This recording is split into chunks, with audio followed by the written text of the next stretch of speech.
केंद्र सरकारच्या पीएम किसान सन्मान, राज्य सरकारच्या नमो शेतकरी महासन्मान निधी योजनेसाठी सुतारीख निश्चित करण्यात आलेली आहे।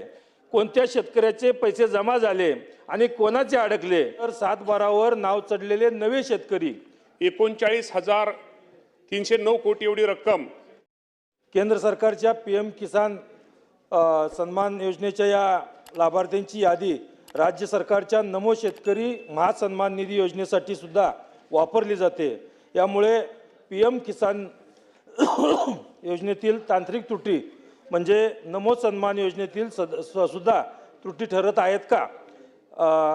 एका तांत्रिक चुकीमुळे शेतकरी केंद्र आणि राज्य अशा दोन्ही सरकारच्या मतीपासून एकाच वेळी वंचित राहत आहेत। योजनेसाठी 1 फेब्रुवारी 2019 ही कट ऑफ तारीख निश्चित करण्यात आलेली आहे।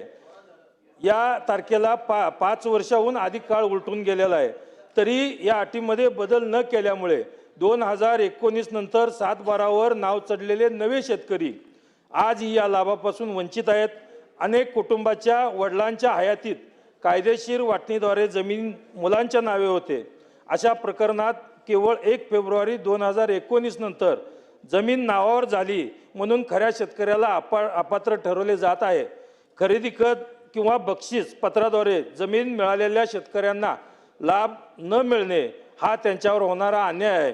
2-2.5 वर्षापासून अर्ज करूनही शेतकऱ्याला जर मदत मिळत नसेल तर त्यांनी कोणाकडे पाहायचं? अध्यक्ष महोदय, सध्या स्वतः नोंदणी केलेल्या अर्जाच्या छाननीचे आणि मंजुरीचे अधिकार राज्य स्तरावर आहेत।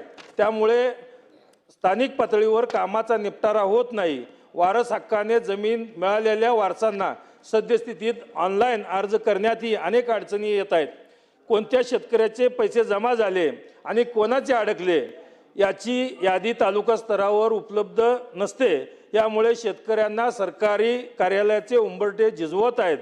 खरं तर आपल्याला अध्यक्ष महोदय आपल्याला माहिती आहे की राज्यामध्ये पीएम किसान सन्मान योजना ही केंद्राची आणि राज्याची नमो शेतकरी मान निधी योजना ह्या दोन योजना ह्या शेतकऱ्यांसाठी आहेत। आणि त्याप्रमाणे आज आपण जर विचार केला तर केंद्राकडून साधारणतः माझ्या शेतकऱ्यांसाठी आतापर्यंत 21 हे शेतकऱ्यांना हप्ते दिले गेलेत। त्याची एकूण सगळी जर रक्कम जर विचार केला तर साधारणतः 39,309 कोटी एवढी रक्कम ही केंद्र सरकारने माझ्या महाराष्ट्रातील शेतकऱ्यांसाठी त्यांनी ती दिलेली आहे। आणि महाराष्ट्राचा जर आपल्या राज्याचा जर विचार साधारणतः एक हप्ता साधारणतः 1814 कोटी रुपये ही जी योजना आहे केंद्र सरकारची, ह्या केंद्र सरकारच्या योजना ही साधारणतः त्याचा कट ऑफ डेट ही पूर्वीच्या वेळेस केंद्राने योजना ज्या आपण केंद्राने ते राज्याने त्याप्रमाणे राबवली साधारणतः 1 फेब्रुवारी 2019 की त्याच्या अगोदर असणाऱ्या शेतकऱ्यांसाठी 1 फेब्रुवारी 2019 नंतर जर कुणी नवीन शेती घेतली तर तो लाभार्थी तो शेतकरी यामध्ये पात्र ठरत नाही। आणि सदस्यांची भावना हे बरोबर आहे की त्या 2019 नंतर फक्त वारसाला एखादा मृत्यू झाला तर वारसाला त्या योजनेचा लाभ घेता येतो, परंतु ज्यांनी नवीन शेती घेतली किंवा नवीन ह्या गोष्टी घेतात तो त्याला लाभ होत नाही। त्या बाबतीमध्ये आम्ही निश्चित प्रकारे केंद्र सरकारकडे प्रस्ताव दाखल केलेला आहे। आम्ही वारंवार त्यांनी विनंती पत्र दिलेली आहेत। मी स्वतः कृषी मंत्री झाल्यानंतर माझ्या अगोदर मला वाटतं कोकाटे साहेब असतील किंवा हे असतील, आम्ही दोघांनी मी सुद्धा पत्र साधारणतः जानेवारी महिन्यामध्ये पत्र हे केंद्र सरकार दिले। कारण आता हे निकषामध्ये आता बदल करणं गरजेचं आहे। कारण काय 1 फेब्रुवारी 2019 नंतर त्यानंतर अनेक शेतकऱ्यांनी नवीन जमीन घेतलेली आहे, जे गरीब शेतकरी त्यांना हा योजनेचा लाभ मिळाला पाहिजे। या बाबतीमध्ये केंद्राकडे आमचा सगळ्यांचा पाठपुरावा चालू आहे।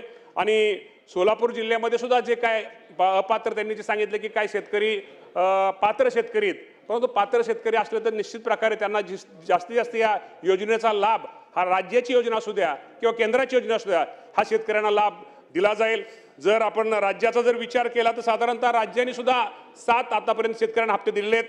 साधारणतः 13,000 कोटी रुपये हे राज्य सरकारच्या माध्यमातून दिले आहेत। केंद्र सरकारच्या माध्यमातून 39,000 कोटी रुपये हे माझ्या शेतकरी बांधवांना दिले आहेत। त्यामुळे हे सरकार हे निश्चित प्रकारे शेतकऱ्यांवरती हे करणार आहे। त्यामुळे निश्चित प्रकारे सदस्यांच्या ज्या भावना आहेत, त्यांचे जे काही प्रश्न आहेत, त्यांचे जे त्या बाबतीमध्ये निश्चित प्रकारे नोंद घेऊन त्यांच्यासमोर त्यांची एकत्र बैठक घेऊन या बाबतीमध्ये निश्चित प्रकारे निर्णय घेतला जाईल।